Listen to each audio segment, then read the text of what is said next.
나의 에고와 좀 더 동일시되고 내가 또 똑같은 패턴으로 행동하리라는 것을 안녕하세요. 언제나 미시엘로입니다. 인류형 심화 과정 정리의 부속 유형 설명 2편 시작하도록 하겠습니다.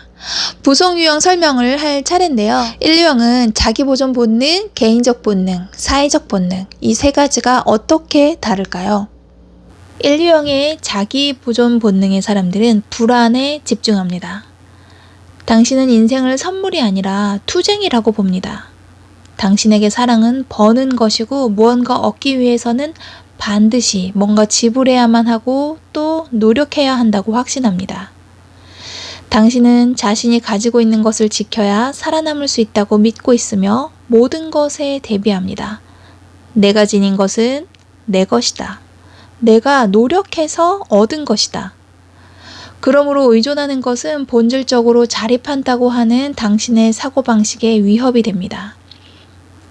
당신의 분노는 불안이나 조바심을 내며 걱정하는 것으로 바뀝니다. 이는 살아남는다는 문제 안에서 드러납니다.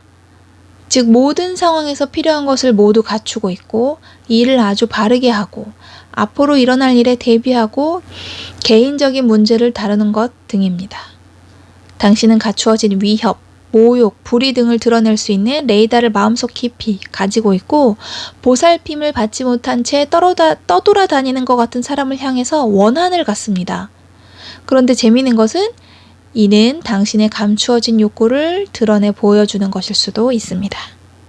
인류형의 자기 보존 본능인 사람들은 걱정이 많고 실수가 없어야 된다는 불안이 많기 때문에 육류형과 비슷합니다. 인류형과 육류형의 차이점에 대해서는 인류형 심화 과정의 1편을 보시면 자세하게 설명이 나와 있습니다. 1편에서 참고하시면 될 것 같습니다. 제가 예전에 한 10년 전쯤 중학교에 이제 연극 강사로 출강을 할 때 인류형 선생님을 가까이서 뵌 적이 있습니다. 그 학교에서는 교무실을 이렇게 선생님들 다 같이 있는 교무실 말고 선생님들도 다 개별 부서가 있으시잖아요. 그 부서별로 작은 교무실이 되게 많은 학교였는데 그 작은 교무실에 제 대각선에 인류형의 여자 선생님이 계셨어요. 그때는 제가 애니어그램 지도자 과정 공부하고 있을 때라 인류형이 잘 와닿지 않고 이해가 잘 가지 않았던 시기였기 때문에 그 1년 동안 그 선생님을 가까이서 볼 수 있었다는 게 참 행운으로 느껴졌어요. 그분은 인류형의 구호 날개를 쓰시는 자기 보존 본능의 여자분이셨는데 인류형 분들은 장중심이기 때문에 마르신 분들이 거의 없습니다. 덩치가 다 클 수밖에 없어요. 장중심은 아무래도 생존에 결핍이 있기 때문에 먹는 것을 멈출 수 없거든요.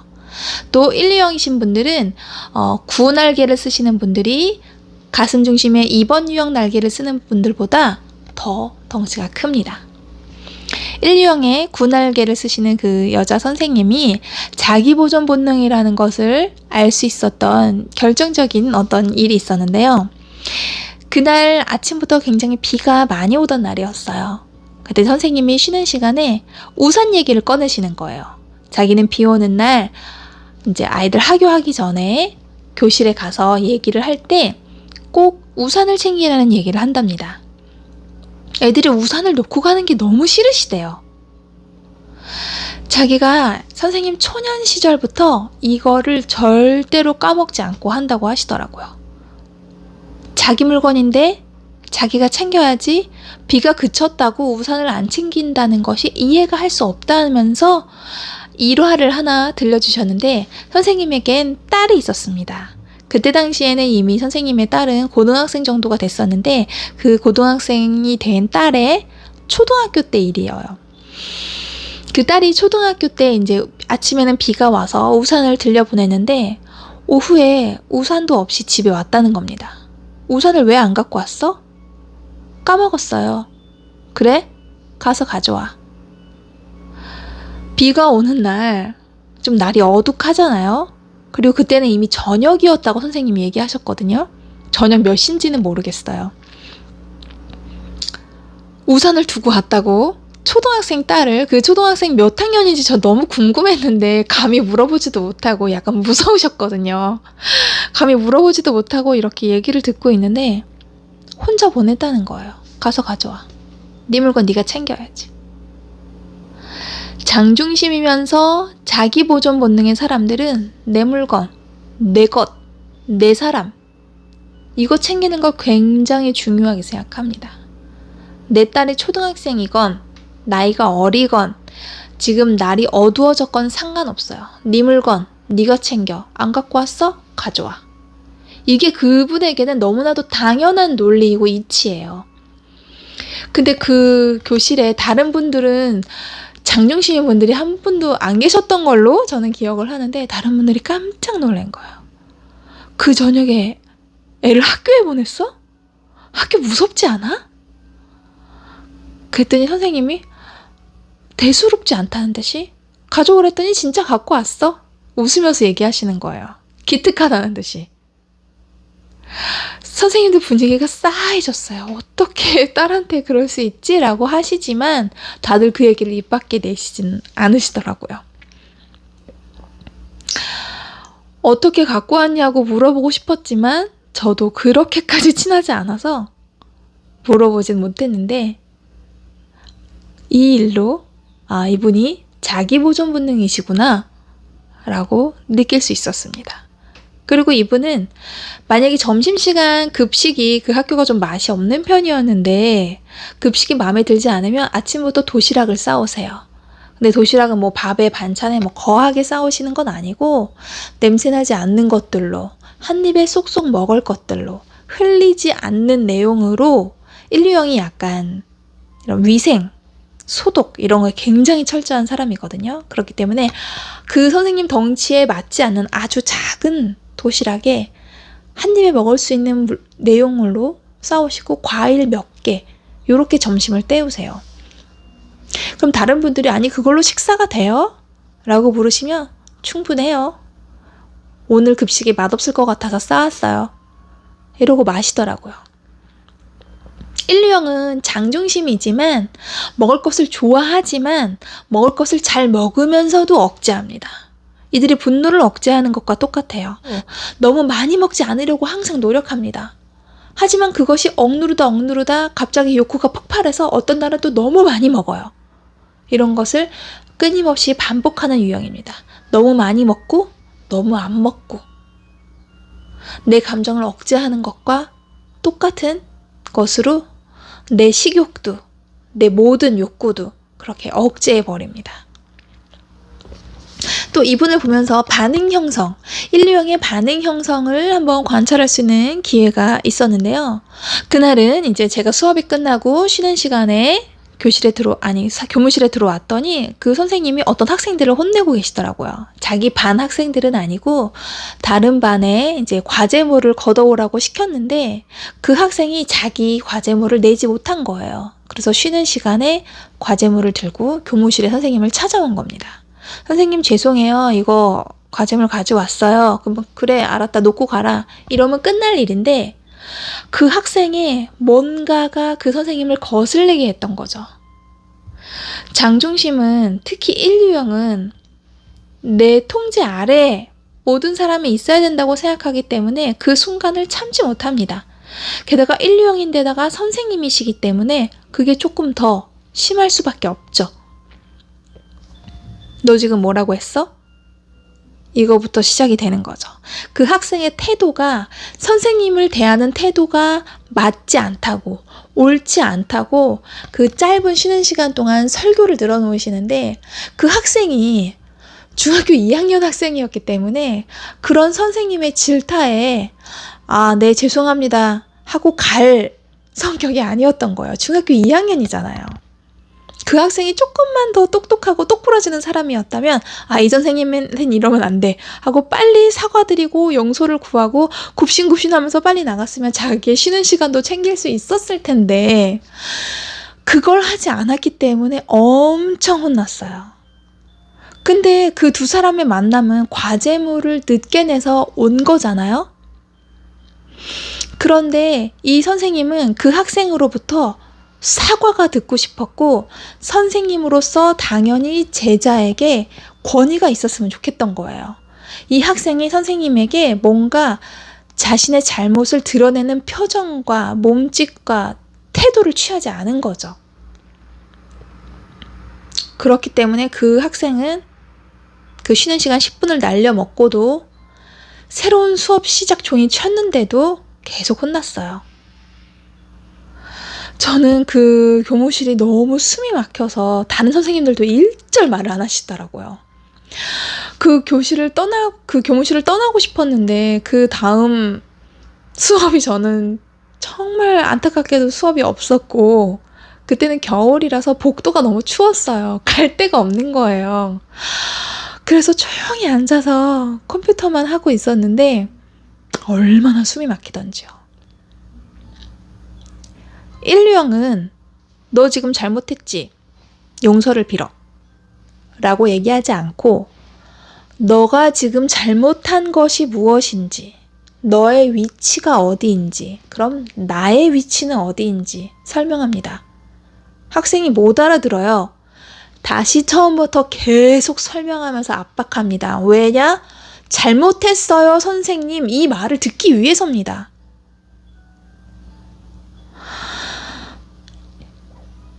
조금 이해하기 어려우시겠지만 이게 인류형의 반응 형성입니다. 인류형의 반응 형성은 상대방이 어떤 잘못을 했건 아니면 어떤 사건을 우리가 함께 해결해 나갈 때 나는 이게 좋아, 이게 싫어, 그래서 이거는 돼, 이거는 안 돼 라고 정확하게 얘기하는 것이 아니라 내가 어떤 나만의 생각이 있어요. 내가 절대로 양보할 수 없는 어떤 생각과 신념이 있어요. 근데 이 사람들이 그거를 따라와 라고 하면 내가 너무 독단적으로 보이니까 그거는 숨기고 다른 사람 얘기를 계속 들어줍니다. 그러면서 그 사람들한테 계속 안 되는 이유를 계속 덫을 놔요. 차단시켜요. 그것도 안 돼, 이것도 안 돼, 저것도 안 돼. 그러면서 계속 코너로 몰고 갑니다. 그래서 결론적으로 거기에 뭐가 있냐? 내가 원하는 거. 내가 원래 말하고 싶었던 그게 있습니다. 인류형의 개인적 본능의 사람들은 질투에 집중합니다. 당신은 1대1 관계를 이상화하는데 이는 소유욕과 통합니다. 그리하여 당신은 다른 사람들이 조금 더 사력 있고 영리하고 매력적이고 재미있다고 생각하기 때문에 당신보다 더 바람직한 사람들이라고 평가받을지도 모른다는 생각에 불안해합니다. 당신의 분노는 질투심 어린 경계의 형태로 나타날 수 있는데 이로 인해 당신의 안테나는 상상된 냉대나 거부를 면밀히 살펴보면서 언제나 가동하게 됩니다.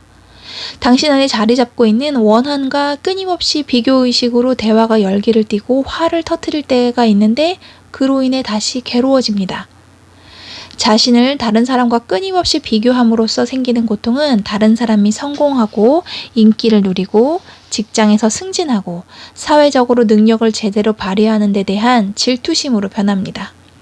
즐거움도 구해야만 얻을 수 있다고 생각하기 때문에 당신은 그것이 위협된다고 생각하고 그 자체로도 공정하지 않다거나 재앙이 될 수 있다고 여깁니다. 장중심의 사람들은 소유욕이 많습니다. 거기에 인류형의 개인적 본능인 사람들은 이 소유욕이 사람에게 가는 거죠. 그렇기 때문에 질투심이 많아집니다. 넌 내 사람이야. 나만 바라봐야 해. 라는 마음이 큰 겁니다. 아직 어른이신 분들 중에 인류형 분들을 이제 많이 만나본 건 아니지만 대부분의 사람들은 선생님이었고 사회운동가도 한번 있었고 또 꽃집을 하시는 분도 있었는데 이분들 중에 개인적 본능인 사람들을 제가 딱 저분이다 라고 찾은 적이 없어요. 근데 유일하게 개인적 본능인 사람을 하나 발견했는데 4살 아이가 있습니다. 우리 둘째 아이의 친구인데요. 이 아이를 아주 돌도 안 됐을 때부터 봐왔는데 이 아이가 저는 처음에는 팔류형인 줄 알았어요. 덩치도 아주 좋고 눈빛이 세기 때문에 팔류형인 줄 알았는데 팔류형이 아니라 일류형이었더라고요. 그 팔류형과 일류형의 차이점을 제가 이 아이를 통해서 확실하게 알았는데요. 판류형은 이 몸을 쓰는 일에 굉장히 자유롭습니다. 특히 장중심의 아이들이 그런 편인데 판류형은 절대로 지지 않고 몸싸움도 즐겨하고 잘 먹고 너무 많이 먹어서 의사 선생님이 비만이 될 수 있으니까 양을 줄이라고 할 정도로 제재가 들어오는 편인데 이 1, 2형의 아이는 먹다가 안 먹고 잘 놀다가 안 놀고 몸싸움을 좋아하면서도 갑자기 즐겨하지 않는 것처럼 딱 차단해버리고 이 뭔가 하는 듯 안 하는 듯 이런 것들이 있더라고요. 장중심은 끝까지 뭐든지 열심히 활동적으로 열정이 넘치게 하는 한 편인데 1, 2형은 그거를 하다가 멈춥니다. 특히 행동으로 하는 거는요. 왜냐면 뭔가 옳지 않고 선하지 않고 도덕적이지 않는 느낌이 드는 순간 딱 멈추는 겁니다. 내 행동을. 그리고 주변을 살펴봅니다. 내가 이것을 계속 해도 될지 안 될지. 특별히 허락을 구하진 않지만 분위기를 살피는 거죠. 또 이 아이의 특징은 엄마에게 너무 붙어 있는다는 점이에요. 장중심의 아이들은 굉장히 독립적입니다. 엄마한테 그렇게 붙어 있지 않아요. 질투를 잘 보이지도 않습니다. 우리 둘째도 장중심이고 둘째인데도 불구하고 그렇게 질투심이 많진 않거든요. 질투를 하긴 하죠. 하지만 지나쳐 보이진 않는데 그 아이는 엄마를 완전히 소유하려는 듯한 행동과 그런 모습들을 많이 보일 때가 많더라고요. 항상 엄마한테 붙어있고 엄마 다리에 붙어있던 엄마 품에 안겨있던 엄마를 뒤에서 끌어안던 항상 엄마는 내 거, 엄마는 나하고만 있어야 돼 라는 그런 것들을 굉장히 많이 보여줬었어요. 그래서 그런 걸 보면서 개인적 본능을 가진 아이구나 라는 걸 알 수 있었죠. 그래서 참 흥미로웠어요. 장중심이면서도 개인적 본능인 사람들은 유일한 한 명과 많이 붙어 있으려고 하는구나. 그 모습이 마치 가슴형처럼 보일 수도 있을 것 같아요. 아까도 그 자기보존 본능을 설명하면서도 먹을 것을 먹는 것과 안 먹는 것을 굉장히 극명한 차이를 보인다고 했는데 그것이 아이에게도 해당이 되더라고요.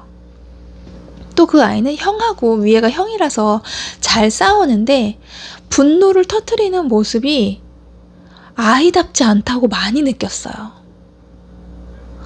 형하고 싸우면 으앙 하고 울거나 화가 나서 엄마한테 이랬다 저랬다 막 얘기를 할 법도 한데 울다가 말고 말을 하다가 말고 이런 편이더라고요. 이런 걸 보면서 1, 2형이 이걸 얼마나 내면화하는가, 내 감정을 얼마나 억누르고 있는가를 많이 느꼈습니다. 이건 비단 아이지만 이 아이가 더 크면 그 억누르는 것들이 더 커지고 종류도 많아지고 이 아이이기 때문에 눈빛이 굉장히 강렬해서 화가 나 보이긴 하지만 1, 2형이 갖고 있는 이 드글드글한 이 끓는 주전자 같은 이 분노가 보이진 않거든요. 근데 이 아이는 눈빛이 굉장히 세요. 언제나 노려보고 있습니다. 나는 너를 파헤칠 거야 라는 눈빛으로. 좀 무섭거든요, 아이지만. 그래서 막 친해지기가 어려웠어요. 몇 년을 지내는데도 저한테 살갑게 다가오질 않아요. 신기한 아이라고 생각했는데 1, 2형의 개인적 본능의 아이이기 때문에 가능한 일이었던 것 같습니다. 제가 나중에 그 애니어그램 아이들 얘기도 할 예정이기 때문에 아이에 대한 예시는 웬만하면 하지 않으려고 했는데 좀 아껴두려고 했거든요. 근데 1, 2형의 개인적 본능인 사람을 아는 사람이 유일하게 이 아이밖에 없어서 아이를 예시로 들었긴 한데 아이들 얘기가 참 중요합니다. 왜냐면 우리도 다 아이들이었으니까요. 아이들을 보면서 내 어린 시절을 떠올릴 수 있으니까요.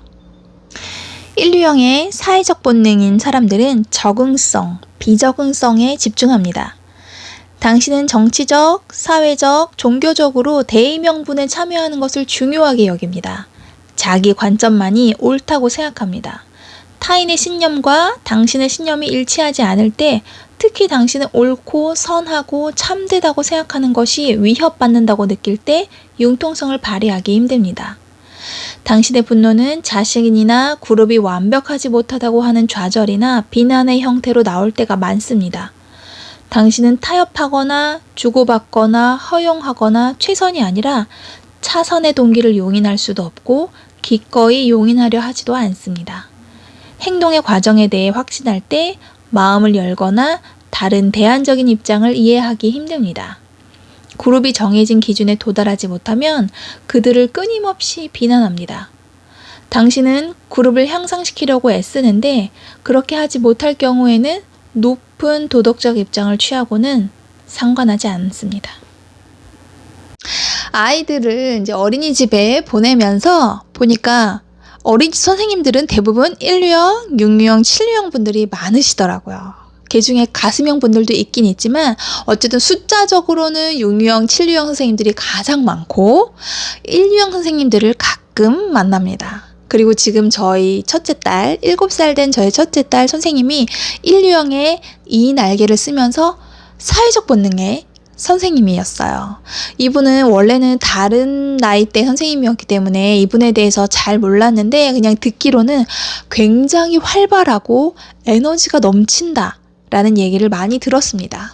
그리고 아이들 발표회 때마다 이 선생님이 주도해서 아이들 율동이나 이런 구조적인 것도 잘 짜주시고 항상 같이 연습을 하는데 굉장히 아이들이 잘 따르고 좋아한다는 거였습니다. 활동적이고 에너지가 넘치기 때문에.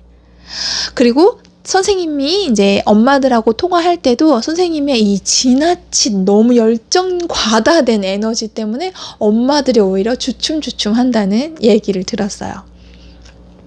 그래서 이 선생님을 만나봤는데 저희 딸에게 아주 저격인 선생님을 만났다. 그리고 1유형의 아주 이상적인 선생님을 만났다 라는 생각이 듭니다.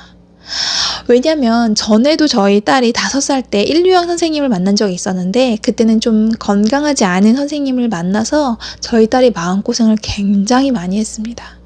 그리고 저 또한 마음고생을 많이 해서 그 어린이집을 옮길 수밖에 없는 상황이 될 정도로 굉장히 극단적인 상황이 있어서 이 지금 담임을 만났을 때 설마 또 그렇게 되진 않겠지? 지금 7살인데 지금은 어린이집을 옮길 수 있는 나이가 아닌데 걱정을 했는데 지내다 보니까 여태까지 만났던 선생님들도 다 좋은 선생님들도 많았지만 7살인 우리 딸에게 학교를 가긴 미취학 아동인 저희 딸에게 가장 적격인 선생님을 만났다라는 생각이 들었습니다.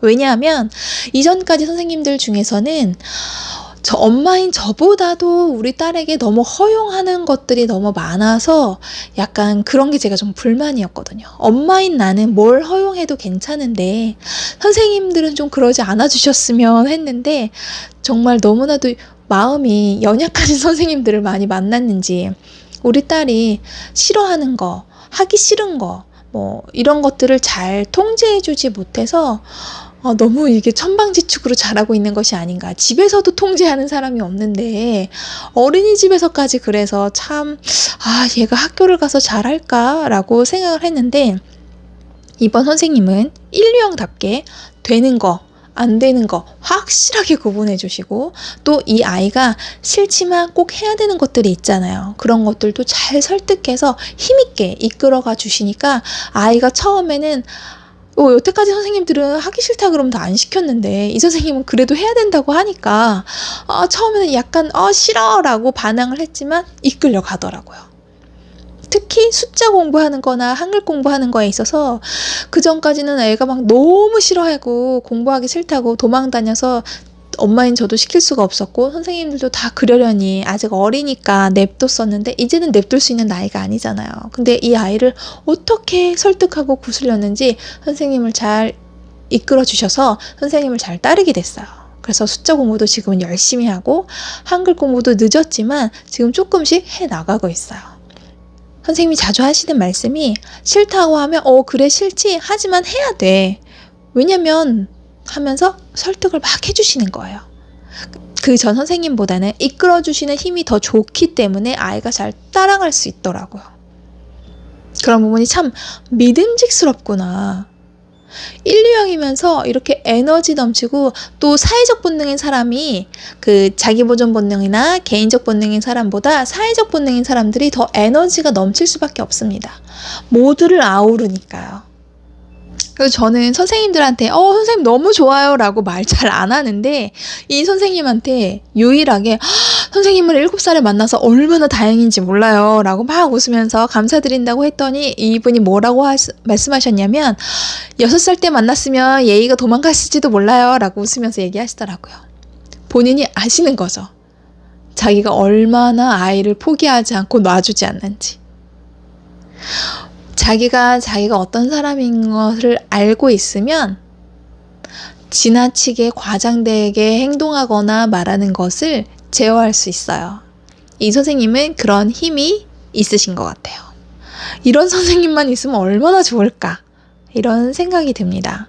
몸으로도 잘 놀아주시고 공부하는 것도 절대 빼놓지 않고 또 아이들의 감정이 다친 일이 있으면 꼭 그 아이에게 왜 그러는지 물어보시고 엄마에게 전화해서 꼭 알려주시고 앞으로 대처 방법까지 케어해 주시더라고요. 1, 2형이 이렇게 꼼꼼합니다. 어느 것 하나 놓치는 것이 없어요. 그리고 어느 것 하나에서 빠지는 아이가 있으면 반드시 끌어냅니다. 그렇게 하면 안 돼. 거기 있으면 안 돼. 내 수준까지 올라와. 7살이면 이 정도는 해야지. 다른 영역에서도 1, 2형은 이렇게 일할 것입니다. 우리 팀원들을 잘 아우르고 그들의 이야기를 다 들어주면서 어차피 내 뜻대로 할 거지만 하지만 우리 팀 모두를 에너지 있게 이끌어 나가는 개혁가, 사회운동가 같은 그런 사람이 바로 1, 2형입니다. 에고는 우리에게 계속해서 기본적인 욕망을 추구하고 성격을 계속 강화시켜 나갈 것을 요구하고 있습니다. 그렇게 해야만 내가 사랑과 인정을 받으며 자유롭고 주체적으로 살 수 있다고 우리를 끊임없이 속삭이고 있어요. 1, 2형은 내가 완전한 균형의 상태를 얻었으며 결코 틀리거나 잘못되지 않고 내 세상의 모든 것이 정돈된 상태일 때 내가 원하는 완전함을 이룰 수 있을 때만이 내가 사랑받을 만한 존재라고 여기고 있습니다. 이것이 바로 속임수라는 얘기입니다. 이러한 상태는 결코 올 수가 없습니다. 그런데 우리는 이렇게 결코 오지 않을 상태를 위해서 끊임없이 노력하고 고군분투하고 있어요. 애초에 에고는 참나로부터 분리된 결과, 대체의 소산물입니다. 그 성격을 이루는 두 가지 축, 기본적인 두려움과 기본적인 욕망은 결핍감의 두 측면에 불과하기 때문에 이 참 자유는 결코 에고가 줄 수 있는 것이 아닙니다. 그렇기 때문에 우리는 이 자꾸 반복되는 패턴을 가지고 살게 되는 것입니다. 자아 이미지를 지키기 위해서 기본적인 두려움과 기본적인 욕망을 이끌어내고 이 두 가지 축을 견고하게 자리 잡을 수 있도록 집착, 회피, 방어기제 열정을 반복적으로 끊임없이 행동하는 겁니다. 우리는 이 나도 모르게 반복적으로 이루어지는 이 형태를 나로부터 분리시켜서 바라볼 수 있어야 돼요. 그래야만 나의 에고와 참나가 다른 존재임을 깨달을 수 있습니다. 그래서 일깨우는 신호에 멈추고 의식 성찰해야만 합니다. 이 두 가지만 하면 돼요. 그 이후는 나의 참나가 이끌어줄 거니까요.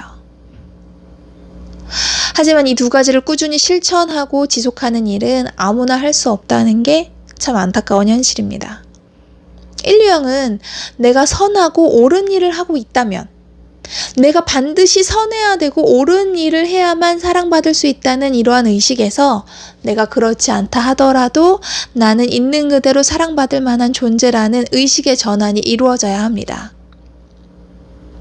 일깨우는 신호는 내가 건강한 범위에서 살고 있었는데 내가 또 나의 에고와 좀 더 동일시되고 내가 또 똑같은 패턴으로 행동하리라는 것을 미리 멈출 수 있도록 해줍니다.